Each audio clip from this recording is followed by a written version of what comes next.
以尊重自然的态度与农场内各种生物共存，时不时还会唱歌与果树沟通，传达善良心意。这就是大人农场张明发的栽种理念。你在做事的时候好像也会唱歌吗？会唱歌，因为就是说唱歌比较好像跟他们在一起，就是树旁边会有很多的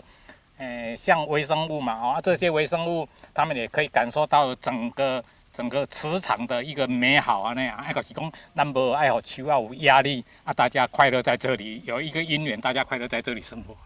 师法自然，不多加干涉的栽种方式，让张明发种出的蔬果不但耐久放，且风味独特。蔬果的味道跟一般我们用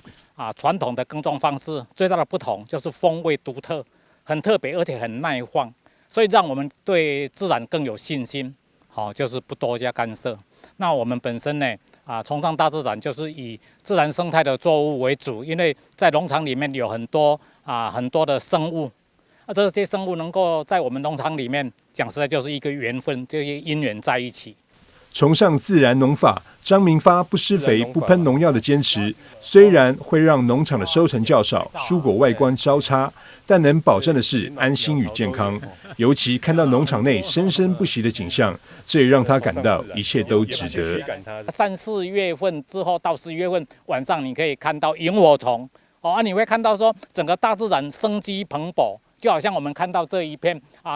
各种果树它长得很旺盛，所以自然农法的耕种当中，无想讲咱人生病爱用化学的物件来治疗，不过你的好的歹拢杀了，你的树同款，你也看到虫，你个要甲杀，好的歹嘛拢会杀害，所以咱保留因家，要让因产生平衡之后，你就会看到那种生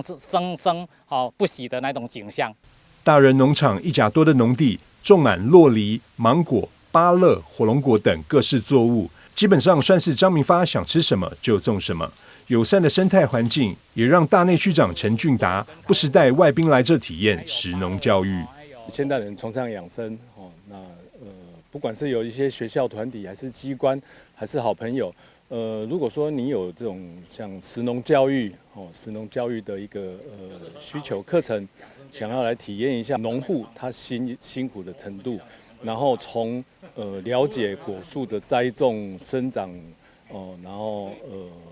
再采摘，然后到一直变成一个桌上餐桌的一道佳肴，那我们都可以来协调来请我们的这个像我们发哥来帮大家做一个协助。